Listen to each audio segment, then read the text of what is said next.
Hey everyone, today I'm going to teach you how to compress PDF files in Adobe Scan. This is super useful when you need to reduce file size for easier sharing or to save storage space on your device. Without any further ado, let's get started.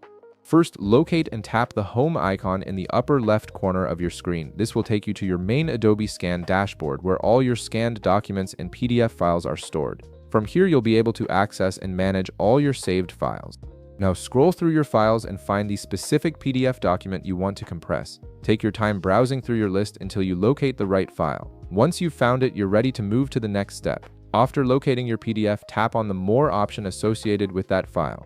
This is typically represented by 3 dots or a similar menu icon next to the document. Tapping this will open up a menu with various actions you can perform on the selected PDF. In the menu that appears, look for and tap on Compress PDF. This option is specifically designed to reduce the file size of your PDF while maintaining reasonable quality. It's particularly helpful when you need to email large documents or free up storage space. At this point, Adobe Scan will present you with 2 compression options to choose from.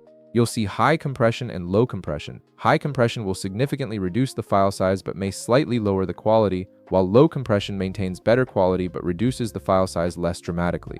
Consider your needs and select the option that works best for your situation. If you need the smallest possible file size and don't mind a minor quality reduction, go with high compression. If you want to preserve more quality and don't need as much size reduction, choose low compression. Once you've made your selection, tap Compress in the upper right corner of the screen. This will initiate the compression process. The app will now work on reducing your PDF's file size according to the compression level you chose. You may need to wait a few moments while Adobe Scan processes and compresses your document.